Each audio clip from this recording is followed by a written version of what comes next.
But before we go any further, that white line on the racetrack, anybody who transgresses before the white line ends will be up. The KCMG Nissan's just powered away, but unfortunately for Stradale Motorsport and Challange, who's standing next to me, he's standing next to me. The car's up on stilts, it's being repaired. There was a little tumble earlier, Charles. Yes, look, we had an unfortunate incident in practice too. So, yeah, one of the Ferraris unfortunately took us out. Lucky that we have a Lamborghini in Italy looking after us all the way from Italy. That they were able to arrange parts for us through the group. Let's just put it like that. So we actually we got a spare shock, we got parts, and yeah, the guys are almost done repairing. So hopefully we can make the end of the session in the dog. Now, obviously, first experience of the sort of international GT scene landing here. What's your experience of these guys coming down to play? It's a fairly high level.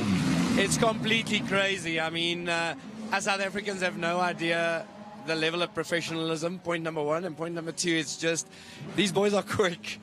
Whatever they look like on TV, they are really quick. I really had to pull my socks up today, and I still have a lot of learning to do. So, but you know, we're here to finish. That's kind of all we want to do.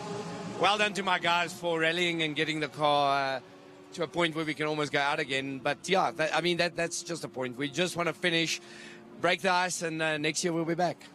But also, as the lone Lamborghini in the race, there's a little bit extra pressure on you because, you know, you're waving the flag very proudly. Well, that's the point. I mean, Lamborghini was so kind to actually send us an engineer. So, you know, we've got factory backing for this race, even though we're just a little privateer team in South Africa. But, you know, these factory teams really do look after you quite well, and I can understand why there's so many Lamborghinis running out there. The support is second to none. So thanks, Lamborghini. Yeah, be nice to your man, to Lamborghini. Charles, best of luck. Thank you very much. Thanks, Bruce. There's one other car that's not gone out that I haven't yet accounted for. 25 are on the screen. That Lamborghini is 26. 27 will be the 999 Mercedes. There's one other that is fading, but still looks spectacular. As you see the cars turning there out of Crowthorne, up through the Utsco sweep, and then on to the approach to Barbecue Bend. So this is heavy rain. Yeah, I mean, you can see. But part of the purpose for these pro drivers to stay out is they need to assess the drop-off of lap time against what they would lose by making a pit stop to fit a set of wet weather tyres, because when the rain stops, the track will dry quite quickly. And you can see here the rainfall is nowhere near as heavy as it is further on. This is coming through Sunset, coming down into Clubhouse.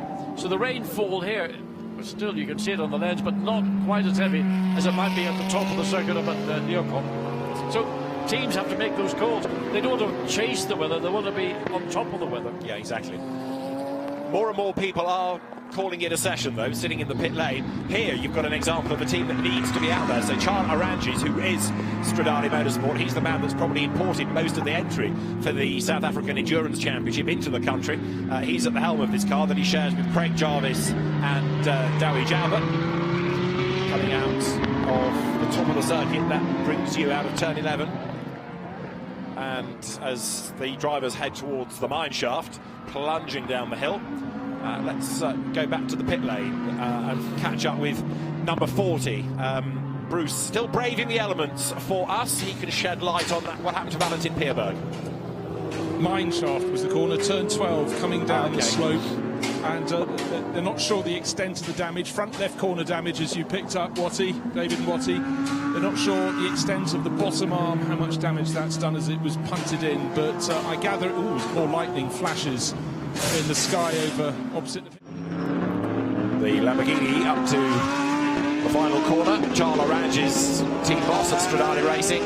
He's imported most cars into this country for the South African Endurance Championship, I think it's fair to say. Great enthusiast, and 27th that car is. Again, it's an older Lamborghini Huracan. It's not one of the Evos, but it's going nicely in the national class. Recovered from its pram yesterday when it was swatted off the road, rather. What have we got left? Just under 13 minutes. And the Lamborghini up now to Barbecue. There are a few green sector times coming up. That means it indicates personal bests. So the number 9 Porsche, the Team Perfect Circle, currently in 20th place. That's one of the local entrants. So that's a small improvement. So they'll be, I think, happy to get into the top 20. At the risk of being pedantic, because you know it's not in my nature, that's number 9, not 09. Oh, of course. 20th yes. is the Lechner car. Absolutely. The perfect circle 09, John, I'm afraid to say, is still 28, but it has improved its lap time. You're right. 09 and 9. 09 is the perfect circle car. Yeah. 9 is, as you point out, the Lechner. All the way from Austria, I'm assuming. Unless they've got a division down here. They have a Middle East division, don't they? But He might be asked. and David Perel comes in, so he thinks time for another word with Bruce. Up to the timing line goes number 9, Dylan Pereira. That's the Lechner Porsche that we were touching on a little while ago. South African Saul Hack, who races in Porsche Super Cup. He's one of the drivers of that car this weekend as well. Another driver looking for success on home soil. There's Nick Tandy's car rejoining the session in the background, look. So getting busy down at Crowthorne. Yes, the two South Africans sort of not knowing whether one's going to commit or the other's going to concede. Coming into Crowthorne, so a little bit of follow my neighbour, probably. Out of barbecue, so Nick Tandy will want to clear these two cars as quickly as possible. So the Porsche, which is technically the quicker of these two cars we're looking at, but just being cautious, I would say. Saul Hack's been stuck there now for about a third of the lap. You can see the way that Nick Tandy has arrived on the scene. And now Tandy's got two cars to try and find a way past. Challange is at the head of the queue in the Lamborghini, but Saul Hack can't find a way by. Well, I think Nick Tandy will probably dispose of somewhat impaired, but I think when you're in the cockpit, you're not so conscious of it. Into clubhouse corner. In swings the 13 Lamborghini, Stradale Motorsport Stradale. That always is an indication that it's a performance-related expression. We've been getting worried about these Audis. Vincent Valls might be able to tell all. Beginning Aston Martin of Chris Goodwin, Alexander West and Cobb Ledegar. Saul Hack.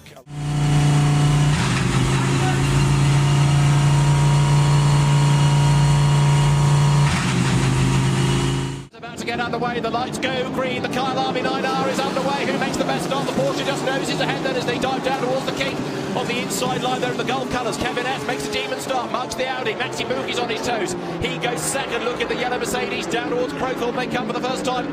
Dennis Olsen leads the way. Look at Kevin S in number 20 Porsche right round the outside. Can he get the race lead?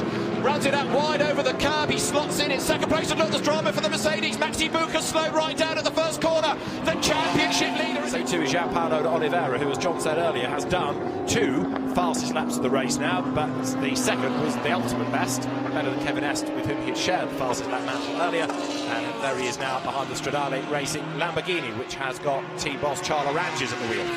And it'll be interesting to see how the Lamborghini has had to cope. He's let 2 of the quicker cars get through now. He's got the Nissan looking to move up the inside, so he gives it. Yes, he's spotted the Nissan. Good job. Flag marshals will be there with the blue flag to indicate. I'm sure somebody's done it before. Right there, number 13 gets lapped. The Lamborghini, Craig Jarvis at the wheel. Lapped by a car that will be driven by Oliver Jarvis later in the race. But it's contact with something it shouldn't have done. Probably led through the heat. That we heard from Bruce Jones down the pit lane. There was a heat-related factor. But here's, again, the usual trouble. Traffic catching the lead 3, or not the lead 3, 3rd, 4th and 5th cars. And Christopher Mies is the one again. And that's the Lamborghini that's coming to the pit lane. Good to see the Porsche, the perfect circle Porsche, back out there. Yeah, and that is the Lamborghini off the road. It is David Joubert who is behind the wheel of it. And Joubert has done quite a bit of damage to that car. He's not long into it either, so David Joubert off the road. Go faster and get the tyres back up to temperature, but as David Joubert walks away, that's pretty much the end of that Lamborghini, isn't it? Yeah, no, he's hit a non-protected barrier. Oh. And that's been coming down the hill. That's been coming down through Mineshaft.